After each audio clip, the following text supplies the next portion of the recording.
नमस्कार दोस्तों, आप देख रहे हैं प्रयासला। आज हम भारतीय इतिहास के एक ऐसे कानून की बात करेंगे जिसने भारत में ब्रिटिश शासन की नींव हमेशा के लिए बदल दी। 1773 में ब्रिटिश सरकार ने रेगुलेटिंग एक्ट लाकर ईस्ट इंडिया कंपनी को नियंत्रित करने की पहली कोशिश की, लेकिन यह कोशिश पूरी तरह फेल हो गई। कंपनी में भ्रष्टाचार और अराजकता बढ़ती गई। इन्हीं कमियों को दूर करने के लिए 1784 में आया पिट्स इंडिया एक्ट।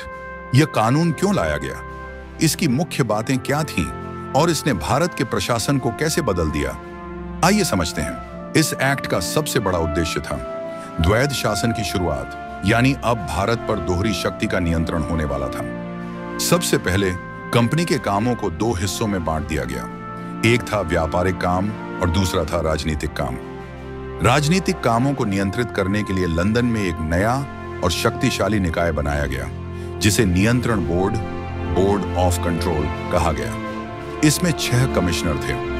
यह बोर्ड भारत में नागरिक, सैन्य और राजस्व से जुड़े सभी फैसलों पर ब्रिटिश सरकार का सीधा नियंत्रण स्थापित करता था, जबकि कंपनी का निदेशक मंडल कोर्ट ऑफ डायरेक्टर्स सिर्फ व्यापारिक मामले देखता रहा। इस तरह कंपनी की राजनीतिक शक्ति ब्रिटिश ताज क्राउन के हाथ में चली गई। भारत में क्या बदलाव हुए?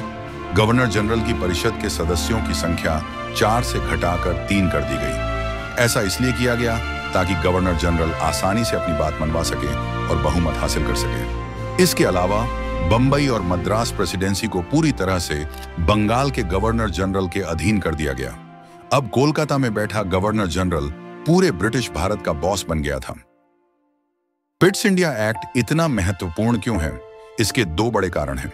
पहला, इसने द्वैध शासन की एक ऐसी प्रणाली शुरू की जो 1858 तक भारत में बनी रही। दूसरा और सबसे जरूरी, यह पहला कानून था जिसने कंपनी के अधीन क्षेत्रों को खुलकर भारत में ब्रिटिश आधिपत्य क्षेत्र या ब्रिटिश संपत्ति कहा। इस प्रकार इस एक्ट ने भारत पर ब्रिटिश ताज के दावे को कानूनी रूप से मजबूत कर दिया। इस एक्ट ने कंपनी को केवल एक अधीनस्थ निकाय बना दिया और सारी असली शक्ति सीधे लंदन में बैठी ब्रिटिश सरकार के पास चली गई। दोस्तों, पिट्स इंडिया एक्ट 1784 भारत के संवैधानिक विकास में एक मील का पत्थर है। इसने कंपनी के शासन के अंत और ब्रिटिश संसद के बढ़ते नियंत्रण की शुरुआत को चिह्नित किया। आपको यह जानकारी कैसी लगी? कमेंट में जरूर बताएं और ऐसे ही ऐतिहासिक कानूनों को समझने के लिए चैनल को सब्सक्राइब करें। मिलते हैं अगले वीडियो में।